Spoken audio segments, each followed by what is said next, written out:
السلام عليكم ورحمة الله وبركاته دمان ummadda Soomaaliyeed ee xiiseeya ciyaaraha kubadda kolayga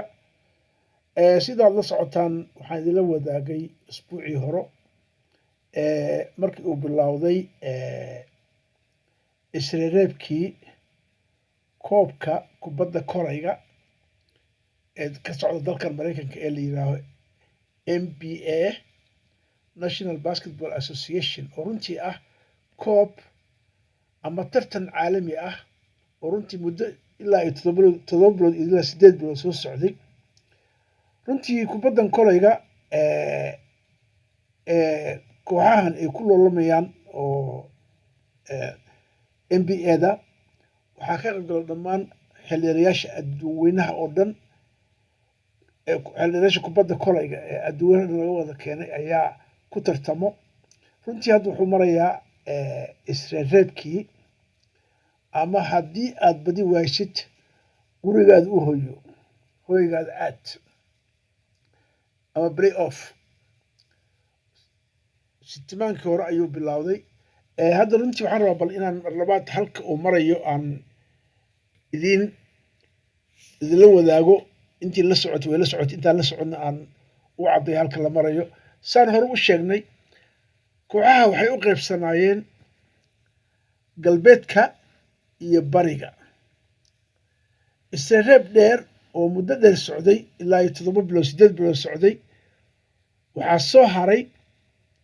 oo ugu dambeyntii ama isreereebkii ugu dambeeyey ee play offka ku soo haray 8 kooxood oo dhinaca galbeedka ah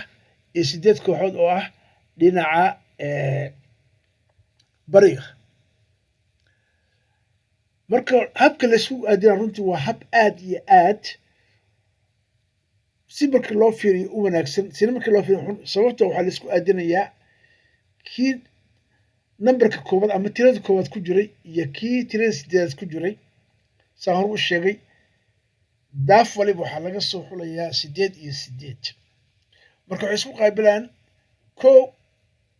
wuxuu ka hor imaanayaa 8 labo 7 saddex 6 afar 5 saasay marka arrintii ay ku dhammaatay waa 1 iyo 2 iyo 3 iyo 4 ee ka hor imaanaan 5 iyo 6 iyo 7 iyo 8 marka waa 4 iyo 4 waaye sidaas ayaa kooxaha loo sameeyaa marka runtii koox waliba horta kaalinta koowaad ama laba saddexaad waxay ku gashaa inta ay soo badisay ama inta ay guul gaartay ayaa hadba kaalinta koowaad iyo labaad iyo saddexaad iyo afraad iyo shanaad lagu kala tagaa wariyaa idinku daalin hadda waxay maraysaa arrintu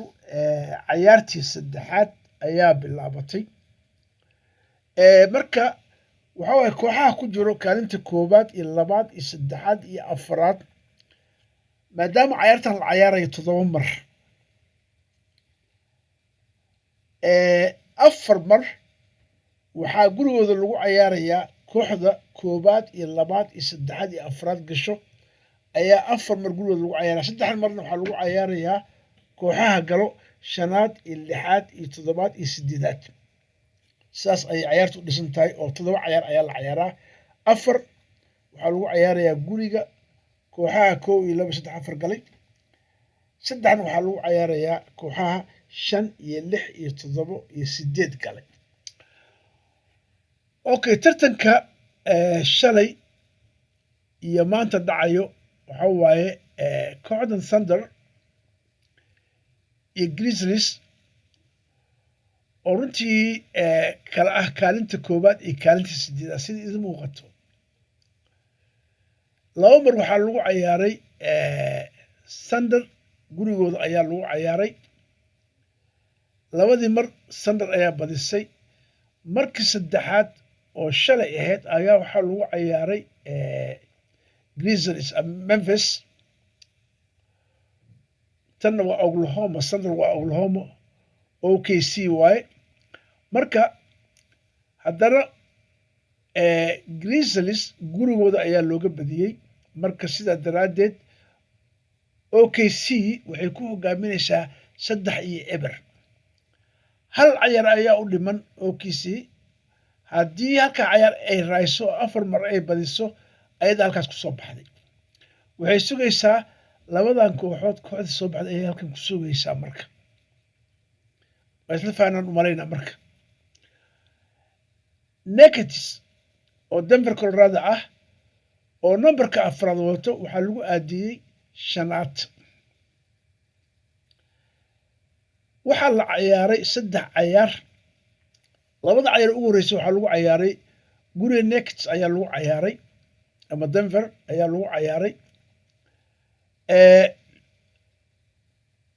hal marna waxaa lagu ciyaaray Clippers markii Denver lagu ciyaaray ciyaarta waxay noqotay 1-1 oo Clippers waa koox ka dhisan Los Angeles ka dhisan Los Angeles Clippers ayaa la yiraahdaa waxay ka dhisan tahay Los Angeles ay ka dhisan tahay marka labada ciyaar ee lagu ciyaaray Denver hal mar waxaa raayay Nuggets hal marna waxaa raayay Clippers waa la soo guuray shalay waxaa la isku yimid guriga Clippers Los Angeles ayaa la isku yimid mar kale ayay raayeen ciyaartu waxay maraysaa Lakers Clippers oo ku hogaaminayso Los Angeles Clippers oo ku hogaaminayso 2-1 marka waxaa dhiman 4 ciyaar ayaa dhiman hal ciyaar oo lagu ciyaari doono halkan kabacdi waxaa la aadayaa next 2 kale lagu soo ciyaaraya kabacdi hal kale inta lagu soo ciyaaraya sidaas waa marka kooxdii afarta ku hormarto baa guuleysanayso kooxda inta ka soo baxdo waxay la ciyaaraysaa kooxda inta ka soo baxdo runtii midda xiisaha badan oo runtii aniga aad aan u socdo waa kooxda Lakers oo kaalinta taxad ku jirtay iyo Timberwolves Minnesota oo ah kooxdeeda libax leerti jir maxaa la rabaa waxay ciyaareen soo far 3 ciyaar ay ciyaareen labada ciyaar hore waxaa lagu soo ciyaaray Lakers Los Angeles ayaa lagu soo ciyaaray labada ciyaar ugu horeysay labadaas ciyaar hore midna waxaa badiyay Lakers midna waxaa badiyay Timberwolves xalay ayaa la isugu yimid Minnesota Minneapolis Timberwolves ayaa badisay marka hadda Minnesota ayaa waxa ku hogaaminaysa 2-1 maalinta axadda ah hadduu Allah idmo ayaa ciyaartii afraad lagu ciyaarayaa Minnesota Minneapolis lagu ciyaarayaa haddii Timberwolves ciyaartaasi ay badiso waxay noqonaysaa 3-1 afar la ciyaar 3 ciyaar ayaa dhiman marka fursad fiican ayay haystaan laakiin haddii laga badiyo ciyaarta habeenka axadda ah la ciyaari doono Minnesota waxay imaanaysaa 2-2 waa barbaro kabacdi 2 ciyaar ayaa waxaa lagu soo ciyaari doonaa haddana dhinacaas iyo Los Angeles marka ciyaartaas ay u socotaa runtii marka kooxdii inta ka soo baxdo iyo kooxda halkan ka soo baxdo oo ayaa halkan macnaha isku helayso then halkii koox inta ka soo baxdo iyo tii inta ka soo baxdo ayaa halkan imaanaya marka labadan kooxood oo ka socdo dhinaca galbeedka koob ayaa u yaalo oo ah kaalinta koobaad ee kooxaha galbeedka marka kooxdii ku badisa ama ku guuleysata koobka galbeedka ayaa waxa u soo baxayso koobka kan dambeynta ah tan barigana waa sidoo kaleento saas ayay u ciyaaraan labadan kooxood tii soo baxda intay imaanaysaa labadan tii soo baxda intay imaanaysaa kabacdi tii badiso ama guuleysato waxay qaadaysaa koobka bariga ayay qaadaysaa labadii kooxood soo qaaday koobabkii galbeedka iyo bariga ayaa waxaa isku imaanayo koobkii ugu dambeeyey oo NBA-da oo runtii koob ama abaalmarin aad u weyn sidoo kaleeto waxaad xasuustaa ciyaaryahan kasto wuxuu helayaa bilad dahab ah ayuu helayaa kooxdii koobka qaado marka runtii waa ciyaar runtii aad iyo Faransi marka waa ciyaar runtii aad loo qiimeeyo sidaas ayay ku socotaa ciyaaraha runtii NBA-da runtii waxaan jeclahay intaas inaan kusoo gabagabeeyo runtii subscribe Facebooka sidoo kaleento YouTube-kan waa soo dhigayaa si aad ula socoto hadba cayaaraha wixii ka soo kordho aan idinla socodsiiyo sidoo kaleento falowna soo dheh tiktoka oo idin farxooda leh kulan dambe oo xiiso leh wasalaamu calaykum waraxmatullaah wabarakaatuh